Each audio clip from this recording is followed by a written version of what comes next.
Hello dear learners, एक बार फिर से स्वागत है आपका द वर्ल्ड बुक चैनल पे, जहां आज की वीडियो में भी हम बीपीएससी टीआरई 2.0 टीजीटी मैथमेटिक्स के क्वेश्चन का सॉल्यूशन करने वाले हैं। Question number 113। और अगर हम आज की वीडियो में 113 नंबर के क्वेश्चन को सॉल्व कर रहे हैं तो इसका मतलब कि इससे पहले के सारे क्वेश्चन के सॉल्यूशन ऑलरेडी वीडियो चैनल पे अवेलेबल है। मैं तो बोलूँगा कि इसके बाद के भी सारे के सारे अवेलेबल हैं, लेकिन वो सिर्फ अर्ली मतलब एक दिन में एक वीडियो अपलोड हो रही है ना। तो आप इस वीडियो को अगर 10 दिन बाद देख रहे होगे तो उस हिसाब से हर दिन एक वीडियो अपलोड होती है। बाकी जिनको अर्ली एक्सेस में टेस्ट होता है उनके लिए चैनल की मेंबरशिप एक्टिवेट कर दी गई है। मेंबरशिप लेके भी आराम से पहले भी देख सकते हो सारे वीडियो। ऐसे एक दिन में एक वीडियो आती रहती है, ठीक है, हर दिन एक वीडियो आती रहती है। तो कोई बात नहीं, उस पर ध्यान नहीं देते, सीधे सीधे इस पर ध्यान देते क्वेश्चन पे कि आज का क्वेश्चन हमारा क्या है। 12 सेंटीमीटर भुजा वाले एक समबाहु त्रिभुज के परिवृत्त की त्रिज्या क्या है। परिवृत्त क्या होती है? तो एक ऐसा वृत्त, जैसे मान लो कि अगर ये एक समबाहु त्रिभुज है तो एक ऐसा वृत्त जो किसी त्रिभुज के तीनों शीर्षों से होकर जाता है वो उसका क्या कहलाता है? परिवृत्त कहलाता है। तो समबाहु त्रिभुज के लिए कुछ इस तरह मान लो बन गया। अब इसका जो त्रिज्या है, इस परिवृत्त की त्रिज्या वो क्या है, वो हमें पता करना है। तो कैसे पता करेंगे? तो सिंपली एक फॉर्मूला मैं आपको बता देता हूँ, यूज कर लोगे और आपका काम हो जाएगा। और फॉर्मूला क्या है? तो एक समबाहु त्रिभुज के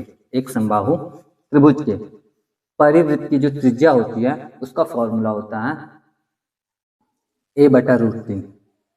एक समबाहु त्रिभुज के परिवृत्त की त्रिज्या का जो फॉर्मूला हुआ a/√3। a/√3 मतलब ए क्या है? एक समबाहु त्रिभुज की भुजा है। इस समबाहु त्रिभुज की भुजा कितनी दी गई है? 12 सेंटीमीटर। इसका मतलब कि 12/√3 अगर करो तो ये आपका क्या है? करेक्ट आंसर है। अब 12/√3 को अगर आप √3 को हटाने की कोशिश करते हो तो मान लो √3/√3 से गुना करते हैं ऊपर नीचे तो आता है 12√3/3। 3 से 12 काटो 4, ये आ गया 4√3। ये हमारा करेक्ट आंसर है, इसी पे टिक कर देंगे। अब 4√3 देख लो ऑप्शन कौन से ऑप्शन में है। तो यहाँ पे देखने को मिल रहा है कि 4√3 हमारा ऑप्शन सी में है, लेकिन बटा में 3 भी दिया है तो ये डेफिनेटली गलत है। बाकी 4√3 और कहीं है नहीं, तो ऑप्शन ई हमारा इस क्वेश्चन का करेक्ट आंसर होगा। लेकिन ये तो हो गया फॉर्मूला वाला। मैं तो हमेशा डिटेल में थोड़ा सा एक्सप्लेन करता हूँ और टाइम हमारे पास है ही। तो अगर आपको भी कोई प्रॉब्लम ना हो तो आप डिटेल वर्जन भी समझ सकते हो कि कैसे ये आता है a/√3, उसको भी सचाओ तो आप समझ सकते हो। मैं समझा रहा हूँ, आपको समझना है समझना, नहीं समझना तो वीडियो को छोड़ के जाने में आपको सेकंड्स नहीं लगते हैं, आपको मतलब बहुत सारे लोगों को।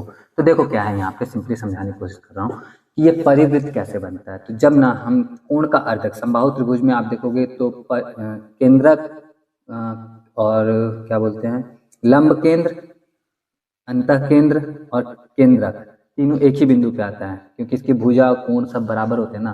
तो जैसे मान लो कि अब परिकेंद्र बताना है इसका, तो केंद्रक केंद्रिका या लंब केंद्र या कौन जो भी केंद्रकार है सबका सब एक ही बिंदु पे आता है। और वो बिंदु जो होता है ना, त्रिभुज पे जो त्रिभुज की जो ऊंचाई होती है, त्रिभुज का जो केंद्रक होता है वो त्रिभुज की ऊंचाई को 2:1 के अनुपात में क्या करता है? विभाजित कर देता है, ठीक है।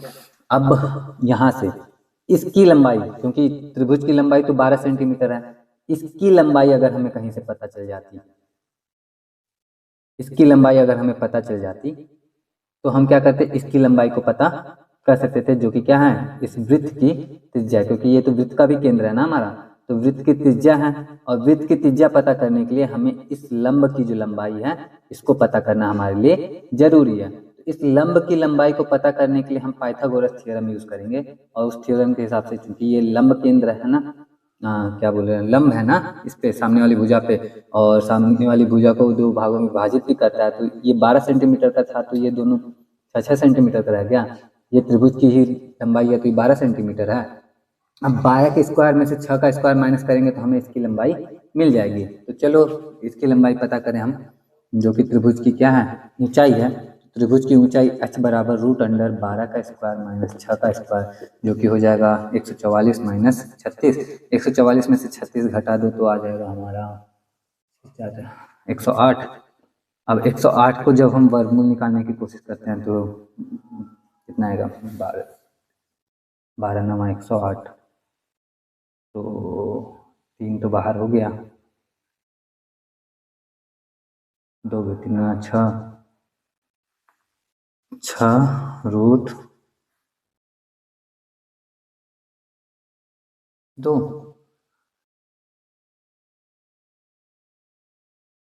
देखना अच्छे से कर ले, गड़बड़ हो जाए बाद में। 12 को लिख सकते हैं 4 गुना 3, और 9 को भी लिख सकते हैं 3 गुना 3। तो ये 3 बाहर आ गया, ये 4 बाहर आ गया, तो 2 गुने 3 12, 6√3 होगा। तो 6√3, तो इसकी जो ऊंचाई आ गई वो आ गई हमारी 6√3। अब हम जानते हैं ये जो बिंदु है ये इसको 2:1 के अनुपात में विभाजित करता है। तो इसका अगर ये वाला भाग अगर हमें पता करना हो, मान लेते हैं कि इसको 2:1 के अनुपात में अगर विभाजित कर रहा है, तो इसकी ऊंचाई अगर हम 2x मान लें और इसकी ऊंचाई फिर x बचेगी, तो 2x + 3x बराबर क्या हो जाएगा, इस पूरे की ऊंचाई, और इस पूरे की ऊंचाई आएगी 6√3। ठीक है, तो 3x बराबर आ गया 6√3। और आगे करते हैं थोड़ा सा इसको, 3 से 6 को काट दो, 2 बार में कट गया, x बराबर बचा 2√3। तो x बराबर 2√3 है और हमें इसकी लंबाई पता करनी थी जो कि क्या थी, 2x। तो 2x बराबर आ जाएगा 2√3 गुना 2, जो कि हो जाएगा 2 दूना 4√3। और यही क्या था, इसकी लंबाई जो थी, यही तो यहाँ पे हमारा केंद्रक बिंदु था ना, त्रिभुज का केंद्रक था, और यही क्या है, परिवृत्त का केंद्र भी है। तो इसलिए इसकी जो त्रिज्या आ गई वो 4√3 सेंटीमीटर आ गई। तो इस तरह डिटेल में भी हम सॉल्व करते हैं। थोड़ा सा लंबा जरूर हो गया है, लेकिन अगर आपको इस तरह से याद रहेगा ना, तो फॉर्मूला भूल जाने के बाद भी आप कर जाओगे, इसलिए तरह से थोड़ा सा कर देता हूँ मैं। बाकी अच्छा लगा हो तो ठीक है, नहीं अच्छा लगा तो कोई बात नहीं। मेरा काम है भाई, मैं काफ़ी समय से रेगुलर कर रहा हूँ तो करता रहता हूँ, तो आप लोग देख लेना अपने हिसाब से। अगर वीडियो पसंद आई हो तो लाइक कर देना, नहीं आई है कोई बात नहीं, कमेंट करके बताना कि आपके लिए वीडियो हेल्पफुल रही नहीं रही, एक्सेट्रा जो भी आपका ओपिनियन हो। आज की वीडियो के लिए इतना ही है, मैं मिलता हूँ आपसे नेक्स्ट वीडियो में। टिल देन अपना ख्याल रखना, अच्छे से पढ़ाई करते रहना। जय हिंद।